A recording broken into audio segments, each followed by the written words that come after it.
Welcome back to another video, PharMore Money family. Today we're going to be talking about Palantir, one of my favorite stocks that I've been holding on to for dear life since it was $10. My average cost on this that I've scaled up to 500 shares has been about $9.75 to $11. So if that tells you anything, I am a big time believer in this data software, cybersecurity, help with COVID vaccine, everything kind of a company. It's kind of the jack of all trades from that standpoint. We're going to dive in today and talk about quarter one earnings, how it looked. From my standpoint, of course, they had a smash on earnings. They did a great job presenting a lot of their data, kind of showcasing the government contracts versus the consumer contracts and just kind of where they see themselves going in the near term and in the long term. We're also going to be talking about the fact that they're positioned so well as a tech company or as a data software company as well, or as a cloud company from that standpoint to really, have growth and viable growth over the next 5, 10, 15, 20 years. Mind you guys, this is a company that's been around for 18 years. So it's not like it just released through an IPO or it went through a reverse SPAC merger, like many of the SPACs have gone, public this past year. This is an actual company that has had a name for itself for the last 18 years. It's responsible for a lot of, behind closed door type of deals that we just don't see from that standpoint. But it's been very pivotal from my standpoint lately, especially from the COVID vaccine rollout, especially when you look at Tiberius, which is their own tracking system that they've developed. They've got other platforms like Gotham, Foundry, just very unique stuff, guys. I specifically put a picture here of Cathie Wood and the fact that on Tuesday, Cathie doubled down and bought more Palantir shares. ARK Innovation ETF, ticker symbol ARKK, purchased 2 million shares of Palantir, while ARK Next Generation Internet ETF, which is ticker symbol ARKW, bought 667,300 shares. At Tuesday's closing price, it was valued around $57 million in terms of purchases, guys, by Cathie Wood. So even though it's just maybe a small fraction of the total holding, every little bit counts. The fact that, you know, Cathie Wood believes as strongly as she does in Palantir should give a lot of, us retail investors out there some confidence. Uh, you know, this company obviously came public as a direct listing. It struggled a little bit out of the gate, but the stock has been taking off lately, right? This past week, especially, even through the volatility, it closed on Friday over $20. Palantir Technologies builds, deploys software platforms for the intelligence community in the United States to assist in counterterrorism investigations, operations. It's helping with COVID vaccine rollout. It's doing just so many different things. I mean, it's one of its platforms, Foundry, transforms the ways organizations operate by creating a central operating system for their data, which is absolutely essential for a lot of these big companies out there. So we're going to dive in, look at the quarter one numbers, kind of what they came out with, what they showcased, and really, discuss that. And hope you guys enjoyed the video. Let's get into it, guys. So to kick it off, PharMore Money family, in quarter one of 2021, Palantir generated 151 million in adjusted free cash flow, an increase of $441 million from quarter one of 2020. Basically, they had an increase or growth of 44% year over year in adjusted free cash flow margin, which is just massive for a company of their size to be able to produce numbers like this. Awesome. Let's keep going. So revenue grew year over year by 49%, guys, generating 341 million in revenue just across the government and commercial segments.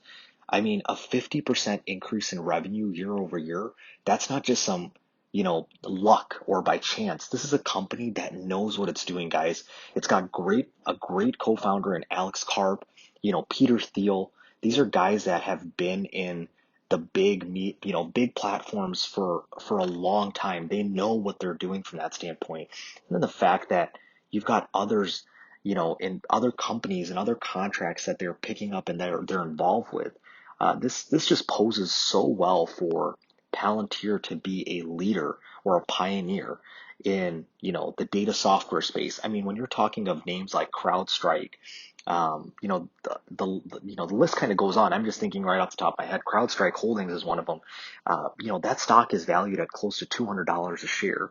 And then here's, Palantir sitting at $20 a share. So you have to think about it in the long term. Where is each company headed? And, who's got a bigger span of growth? And that would be Palantir. I mean, just from that standpoint itself. So let's keep going.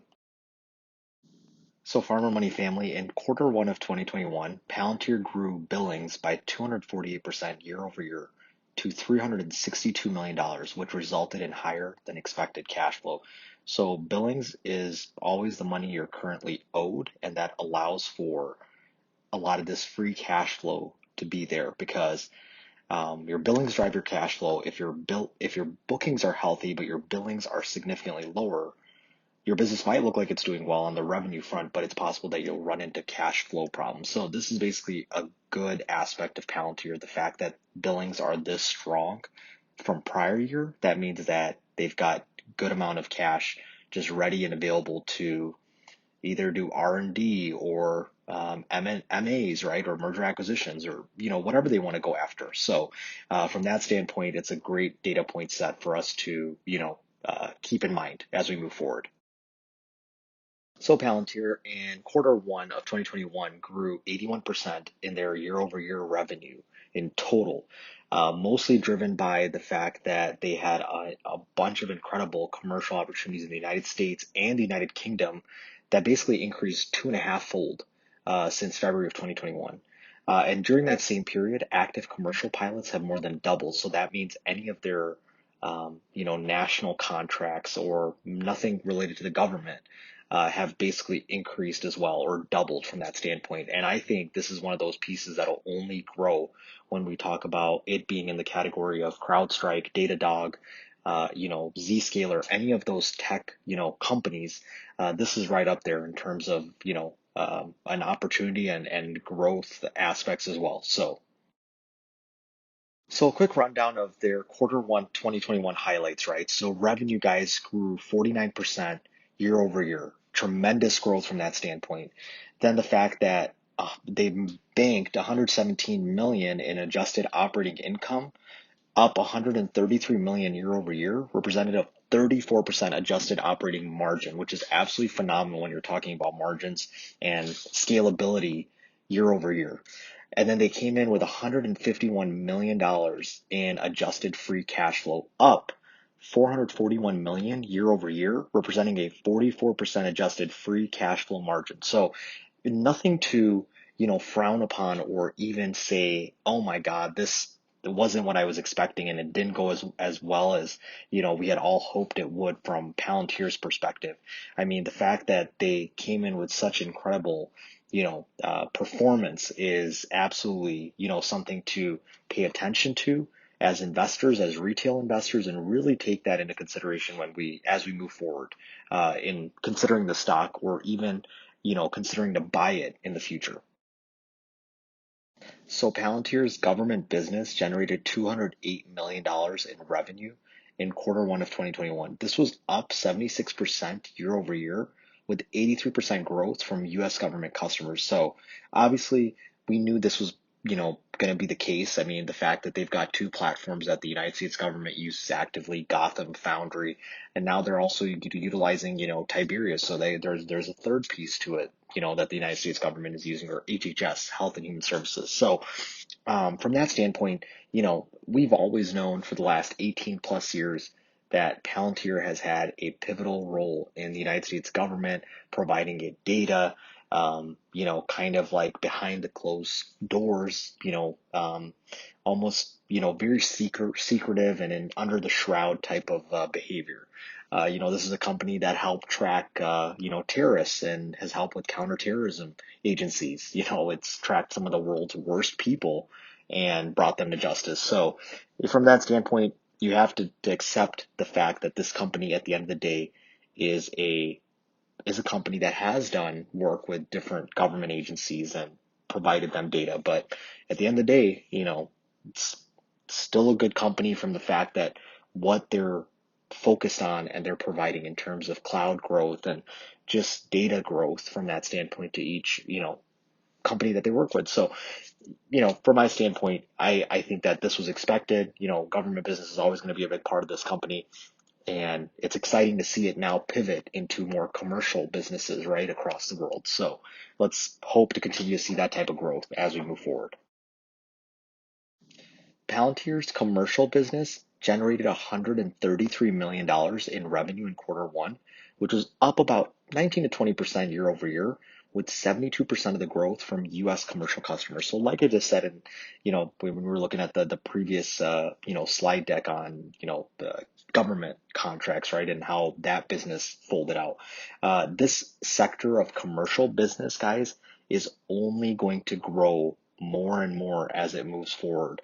I mean, Palantir is a company that has partnerships with a lot of companies that you would never expect it to from that standpoint. So, they've got a recent partnership as of close of last year and into the new year with IBM. And, combining with them to make like this big blue hybrid cloud data platform together. So it's gonna go after, it's gonna work with different companies. Foundry is used by a ton of corporate clients such as Morgan Stanley, Merck, Airbus, Fiat Chrysler automobiles. And then, Palantir Metropolis is used by hedge funds, banks, financial service firms. So like there's so much there that, we just don't see at the surface, but it's got its roots across multiple companies, many companies. So it's exciting to see how they grow that sector as well, because it's only going to be, at the forefront to lead this company to success over the next 5 to 10 years.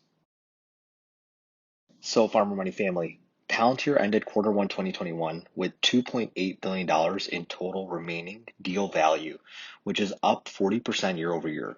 They have 15 deals worth $5 million or more, 6 deals worth $10 million or more, and basically the average duration on the contracts for the $5 million or more deals is 3.7 years, so almost 4 years.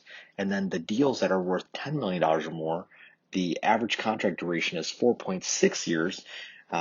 So this is going to be something that's going to be essential to see how they grow their volume over the next, year to 2 years to, 10 years. Obviously, some analysts are extremely bullish on the stock. Some have pegged it at around $34 to 50 to 67. I mean, I've seen it all across the board at the different ranges. I mean, I saw one analyst who pegged the stock at $100 a share, and another one that said that in 10 years it could be at $300 a share. So there's a ton of disparity, but one thing I think we can all agree on is that they have sound financials. It's a company that has a foundation, right? What I mean by foundation is that it's not here today, gone tomorrow. It's been around for 18 years and it's going to stick around. The fact that it has tentacles with government agencies gives it a huge leverage point, because it's going to continue to get more contracts from them, at least from the government side. And the fact that it's a data software company and it's in the same league as CrowdStrike and Datadog, that just tells me that there's more leverage to this company than meets the eye. And I think that there's something more there that we are going to see over the next, year to 2 years brewing out of Palantir. So very exciting stuff. So, PharMore Money family, on their earnings call this past week, Palantir made an emphasis to talk about Lilium. It's a company that's basically planning on taking flight, the electric vehicle route, right? So there's a transportation company and one of a kind, revolutionary, and they will be using Foundry to connect design, engineering, procurement, testing, production, quality, logistics, and in-service operations. So kind of just anything and everything from that standpoint. So given strategic priorities of Palantir as shared by management on this earnings call, I don't see this investment as a plain vanilla type to just park money or bet on future. This is something that they will plan on working with, side by side. So like Lilium using Foundry, that's a big deal. And the fact that, it's going to be going ahead, especially in terms of a large operation standpoint. So it's unique. Palantir is going to be building some ERP suites and PSCM work as well for Lilium, which is an electric company, designed for flight. So very unique, and very exciting to see kind of how this partnership, looks or expounds on itself in 10 to 20 years even, from that standpoint. So very unique aspect of the earnings call, guys. Money family. So Palantir also on their earnings call discussed Sarcos, which is using Foundry for industrials and manufacturing, and infusing the Apollo platform from Palantir for cutting edge artificial intelligence into their exoskeletons.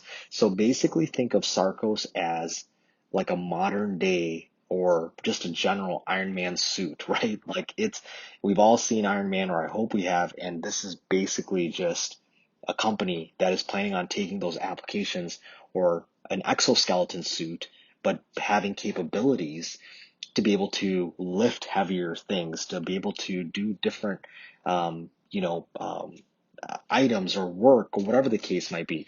And this is something that will utilize robotics, and the fact that they're using Apollo in their exoskeletons is just very unique and very fascinating. And the fact that Palantir has invested in both Lilium and Sarcos tells me that this isn't just a wild bet into the future. These are two companies that, between Lilium and Sarcos, that are planning on going public at some point. And it's like, we're getting the best of both worlds by investing in Palantir already from that standpoint. So from my standpoint, guys, Palantir had a phenomenal quarter 1. I'm excited and looking forward to quarter 2. I think that there's a ton of upside in the stock at $20 a share. You can't go wrong, from that standpoint. Obviously, I'm not a financial advisor. I'm not telling anyone to go put all their money or any of their money into Palantir. I'm just giving you my feedback on where I see it and how much I've got in Palantir, and the fact that the promise ahead for Palantir as well from that standpoint. So do your due diligence. Make sure to always research any stock that you buy. Don't just buy it just because, Reddit is posting about it, or Wall Street Bets, or, you're finding it on, YouTube as someone is pumping up the stock. No, goal of this video is just to give you the financials, and just, let you decide and make the decision for yourself from that standpoint. Hope you enjoyed the video. Thanks so much. If you've enjoyed this video, if you did, please go ahead and hit the like button, and please do subscribe. Turn on your notifications, as videos are going to continue to pour in as we move forward through 2021. This is going to be the road and journey to wealth and to just massive portfolio returns as we move forward. Thanks, everyone.